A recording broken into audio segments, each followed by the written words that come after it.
Hello friends, வணக்கம். எப்படி இருக்கீங்க? நான் இந்த செயினை சிங்கப்பூரில் இருக்க மலபார் கோல்டன் டைமண்ட் ஜுவல்லரியில் வாங்கினேன். இது பார்த்திங்கன்னா 19 கிராம். நான் வாங்குறப்ப கிராம் ரேட் எவ்வளோ, மேக்கிங் சார்ஜ் எவ்வளோ, ஜிஎஸ்டி எவ்வளோ, எல்லாம் சேர்த்து எவ்வளோ டாலர் கொடுத்து வாங்கினேங்கிறத பார்ப்போம் ஃப்ரெண்ட்ஸ். இங்கே சிங்கப்பூரில் வேஸ்டேஜ்லாம் கிடையாது, ஒன்லி மேக்கிங் சார்ஜ் மட்டும்தான்.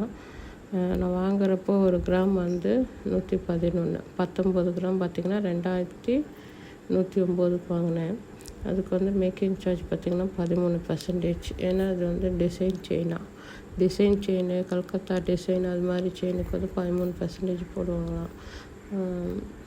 இப்போ தான் நான் அதிசயமாக கேள்விப்படுறேன். முன்னெல்லாம் பார்த்திங்கன்னா இந்த பீஸ் எடுத்திங்கன்னா இவ்வளோ மேக்கிங் சார்ஜ் சொல்லுவாங்க. இப்போ என்னமோ பர்சன்டேஜ் கணக்கில் போடுறாங்க.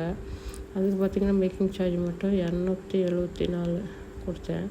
ரெண்டுத்தையும் gram rate plus making charge சேர்த்து 2383. அதுக்கு ஜிஎஸ்டி போடுவாங்க 9%. மொத்தமாக 2597க்கு வாங்கிக்கேன் ஃப்ரெண்ட்ஸ். நம்ம மேக்கிங் சார்ஜ் அதிகமாக கொடுத்து வாங்கின மாதிரி தோணுது. உங்களுக்கு எப்படி சொல்லுங்கள் ஃப்ரெண்ட்ஸ். இங்கே வேஸ்டேஜெலாம் சார்ஜ் கிடையாது, only making charge, GST, gram rate மட்டும்தான். ஆனால் எனக்கு என்னமோ அந்த மேக்கிங் சார்ஜ் அதிகமாக நான் கொடுத்து வாங்கின மாதிரி தெரியுது. உங்களுக்கு எப்படின்னு சொல்லுங்கள் ஃப்ரெண்ட்ஸ். பாய்.